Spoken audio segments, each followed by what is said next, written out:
Namaste. So we read the prayer of May 19th. So when we read that prayer, one wonders he is waiting. So it is good to read what happened after the wait. And the very next day, something very interesting happens. Sometimes very good to read mother's life through these prayers. So on May 19th, she is in that state where she is like a veritable zero in the world. So she doesn't know whether this state is complete inertia or whether this is infinite patience. So she is waiting because mind has gone off to sleep. So nothing, it was this which used to give form concepts. Now there is nothing. In that state of nothingness, something will be born. Very interestingly, the very next day, May 20th, 1914, she writes, from the height of that summit, which is the identification with thy divine infinite love. That is what the breakthrough is within God knows, 24 hours or less than that. Because she has decided to renounce all individual perfection. And she knows she is meant for all, to give that light and freedom and joy to all. My spirit's liberty I ask for all. And she has completely abandoned herself at the feet of, we may say, her own supreme self, if you want to put it very technically. Because people ask, whom is she praying to? When the avatar takes a human body, he is not all up above. That's how Sri Aurobindo writes in the Mother, that the Mother has taken a human body and she is not all above. Partly she veils and partly unveils. That's the state described, because she has to do the work here. She can't do it by magic and miracles. So she is teaching us the way of the psychic. And because of this state, suddenly, several places we'll see, a veil is rent and she comes out in a different way. So she has suddenly entered into a state of identification with thy divine infinite love. Now what is this love? Is this love to do with jumping, bhakti, ultimate? What is this ultimate love and bhakti? Is it about jumping, dancing, screaming, doing some chanting, bhajans? Is that love? Now we read here what that love is. So when she reaches this ultimate identification with the summit of love, what happens?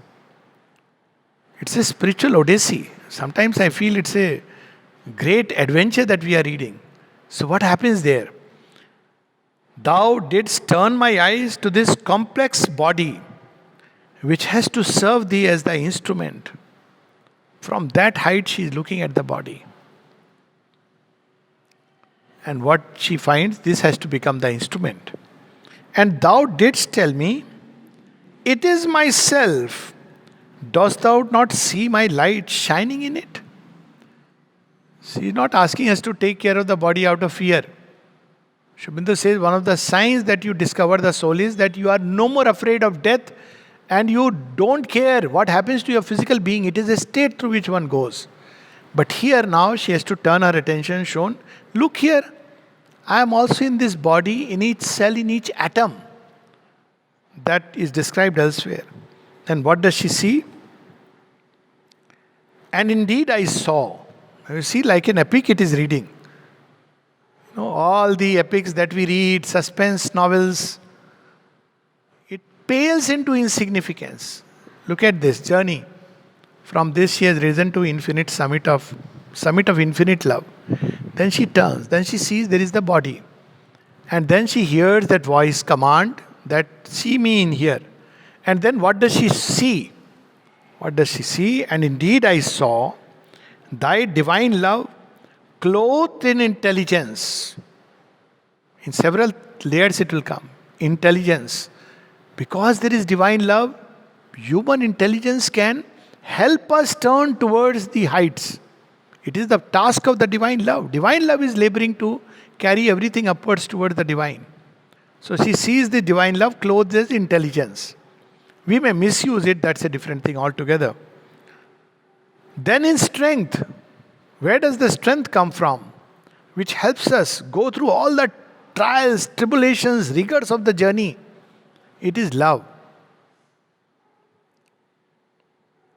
Constituting this body in its smallest cells and shining so brightly in it that it was nothing but a combination of millions of radiant sparks, all manifesting that they were Thyself. Even in the cells, he sees love as the center. There is a story that was there about, somebody is coming, love comes on earth and wants to seek a perfect home. So, usual story, first it goes to see if any romantic, he said, no, they are too selfish too.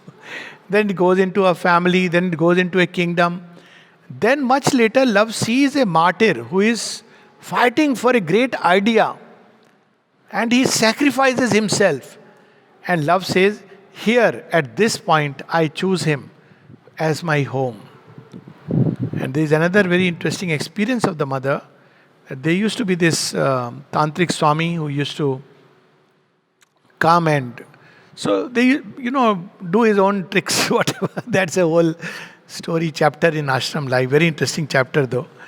So once he told Amrita and some of these people used Amrita because he was the manager. He was not very fond of him. But some people were in contact. So he told, tell mother not to bother about it. I have seen the titans who are the people who are trying to trouble her and trouble the work. And I have tied them. You tell her not to worry about these small things. She can take care of the bigger thing. Very proudly. Tantrics can do that. They can actually tie. The other day I was saying that, fellow, how these forces can work. I was narrating the story of Sir John Woodruff. He was passing a judgment and suddenly he just couldn't concentrate. Half an hour and he is totally confused. There is an obvious person who is guilty, but he is not able to pass the judgment, and then he says, he takes a leave. He says, I don't know what has happened to my mind. I can't think. I can't understand cogently. And then this fellow says, sir, the reason is there is a tantric outside on behalf of this guilty man, this criminal. He is doing a puja.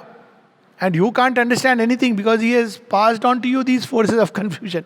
That's how he turned towards Tantra. And he wrote under the name of Arthur Avalon, famous tantric books. Sri Aurobindo is immortalized by Sri Aurobindo in Foundations of Indian Culture. So there are actual powers. So she sees that he has tied them. Then she laughs. She says, I looked into these titans and even in them, I saw that there was a spark of divine love. They too can be converted.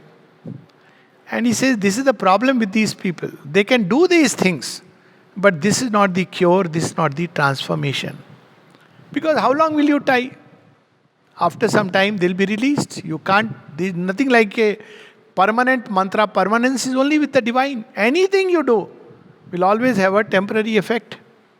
So she saw the divine love even in the titans. But here she is describing even in the cells of the body, she sees they are nothing else but the divine. She sees them as millions of radiant sparks. This is an experience people do have. It can come very early in yoga. And you suddenly see a lot of these sparks of light moving all around. Very interesting experience. So we don't understand that time ki why it is. So what is it? These are those particles of love which are illumining the whole atmosphere. And now all darkness has disappeared. And thou alone livest in different worlds, in different forms, but with an identical life, immutable and eternal. Then she discovers everywhere there is nothing else but the divine. Even in the densest darkness, in body, in cells, in mind, in thought, in intelligence, in feelings, in the blue of the sky, in the green of the forest, whose is the hand that has painted the glow? Everywhere, in the strength of a man, in the beauty of woman, in the laughter of boy, in the blush of a girl, the hand that sent Jupiter spinning through heaven spends all its cunning to fashion a curl. And then in another poem, all he loves, all he moves, all are his, all are he. This is the experience she has discovered. The divine world of thy immutable domain of pure love and indivisible unity must be brought into close communion with the divine world of all the other domains, right down to the most material, in which thou art the center and very constitution of each atom. What is she describing? She is not using the word supermind. She is saying the divine world of thy love and unity. Love goes to Ananda, and unity is what supramental world is characterized with. That must be brought right through the divine worlds, right into the very atoms of existence. We really don't know what she has done. And honestly, if you read these prayers, nothing else but gratitude will develop. What else is this but supreme act of love? And so she says, what is her work? Because previous one we have seen that she is saying that, not only my self-perfection but of all. To establish a bond of perfect consciousness between all these successive divine worlds is the only way to live constantly, invariably in thee, accomplishing integrally the mission thou hast entrusted to the entire being in all its states of consciousness and all its modes of activity. Again, she is not using the word avatar. But one of the places she describes who is an avatar. She says there is a ladder of consciousness. And who is the avatar? The avatar can go up and down the ladder freely. Why? Because he is not just going through steps. He is holding the entire side in a ladder. You have this. So he can go up and down the ladder freely, and therefore he joins the higher to the lower. And then she says, even if nobody in the world knows him or recognizes him, he will still do the work. So she's not using the word avatar, but she's describing that state where one has to join, then only one can live always in the divine. If it is dependent on, that's why in Savitri there is a line that if there is a conditional freedom, it is not freedom. If freedom means that I will not be born again, how can that be freedom? Because you have put a condition. There's the catch. That means if you are born, you are bound. Now take it to ultimate. If I am born in a body, I will be bound. Inwardly, I may be free. So again, there is a conditional freedom. So even the body must be emancipated. Otherwise, all freedom will be only partial. That's why the gods can't tie themselves to the human body. So true freedom is where Savitri puts it very powerfully. When death says, if you really know, leave all this. And you enter into that, whatever that wonder state or that state of higher truth is, oneness is. Then she says, this is freedom. To hug the bonds close that he has put around my feet and yet be free. This is very difficult. One has to remain conscious. If you go into a prison and you've forgotten that you are a prince, you'll be miserable. If you know that you continue to remain a Raja and a prince is better. Raja gets into the head. Mother's Santan. And you can remain free in all the states of consciousness. Even in the highest worlds, if one goes, even in the higher worlds. And Indraji says that I will give you my seat. So we will say, I am a child of the mother. All the worlds are my seat. This is devotion. How beautiful it is to remain a child of the Divine Mother. That's why Kartikeya never takes Indrapad. He is Devasenapati. He is the psychic being. Leader of the army of gods to battle and not Indrapad. Indrapad is still an ambition. So one has to go past all these things. So she says, oh, my sweet master, is so beautiful, this word sweet. Somebody was describing in Savitri, the maximum times Sri Aurobindo has used a word is sweet. Sweet, sweetness, it's an aspect of the divine. That's why we have Madhura Ashtakam. Krishna is all sweet. Adaram Madhuram, Vadanam Madhuram, Pado Madhuram, Vani Madhuram, Madhuradipate. And because Krishna is sweet, all who love Krishna, be careful of diabetes. That's the reverse is not true. It doesn't mean all who are devotees are love of Krishna. But divine is sweet. So look how she describes this small little word. We may just read, oh my sweet master, but look at how she's qualifying the divine, not as a judge, but as a sweet master. See, she's master, but not a master like, do, don't, I'll punish you. No, he's a sweet master. Like Sri Aurobindo. He's a master, but a sweet master. I suppose this can be done? Sweet master. So this, the sweet master, thou hast caused a new veil to be rent, another veil of my ignorance. So what veil is rent? Now she discovered the divine love in all things. Not just divine wisdom.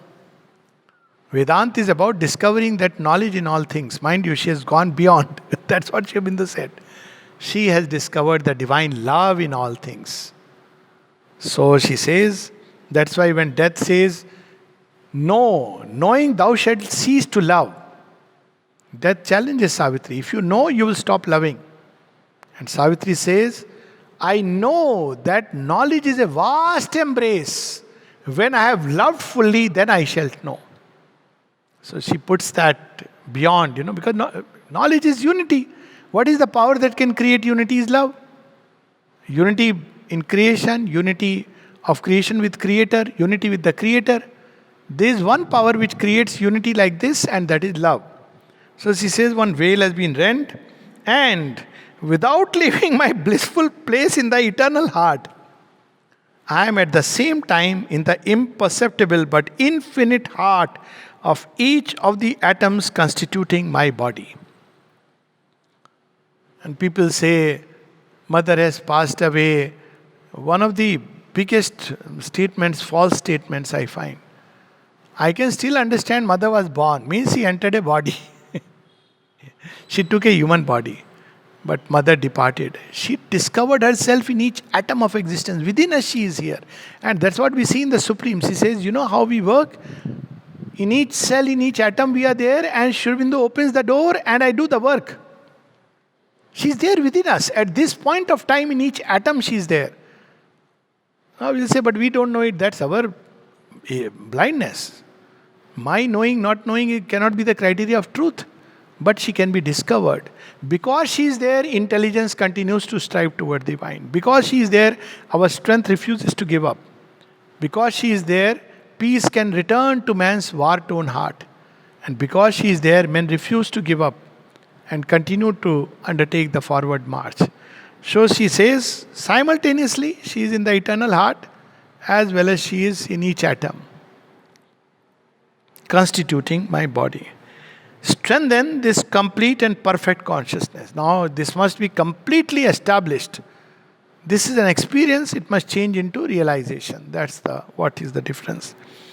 Make me enter into all the details of its perfection, and grant that without leaving thee for a single moment, I may constantly move up and down this infinite ladder according to the necessity of the work. So that's why she could write, when I say I am with you, she says at that point in time, I am with you because I am you. Beautiful writing. And my child, when you plunge into the,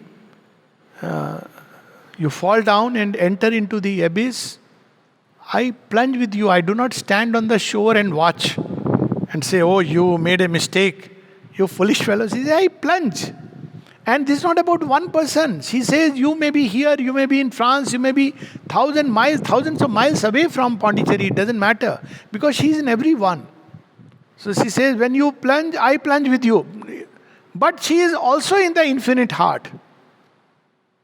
So simultaneously, she is engaging into this labor. And this is the infinite ladder of being through which she can move up and down. In one person, that's why people have these experiences. Somebody sees at one night that, well, there is a very dark room in which Mother is there. And on the same day, another person may experience her in a luminous form.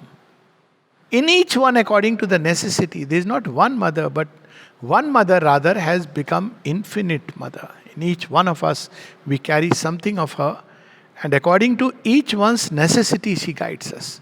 That's why this fixed format way of religion, God came once and said, do this, don't do this. Each one in his own way. Today there was that message, now WhatsApp par ek image ke saath, there was a message with that image. To each one individually she leads according to the need of the soul. So she says that I move up and down the ladder according to the necessity of the work thou hast prescribed for me. Now again see, I just rejoice in what she has used the word prescribed.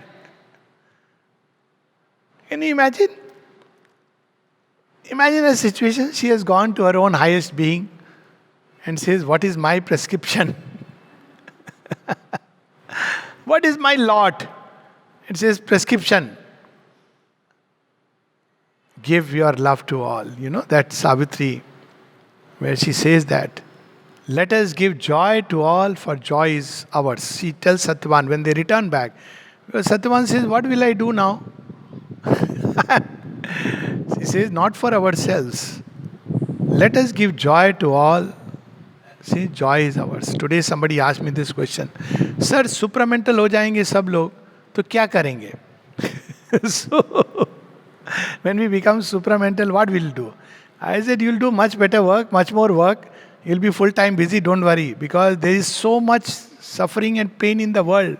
Right now we are using all these complicated medicines whose names even doctors forget. Then what we will do? When somebody will come with pain and suffering, and we'll just do like this. Or perhaps we'll just ask, where is the pain? And it'll vanish.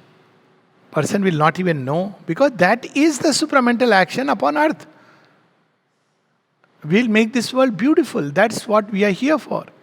We'll feel joy in a heart that is sad, peace in a heart which is full of hatred and agitation.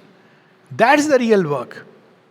So she says, this work you have prescribed for me, this is the experience that is needed for that. I am thine. This is the psychic realization. I belong to you.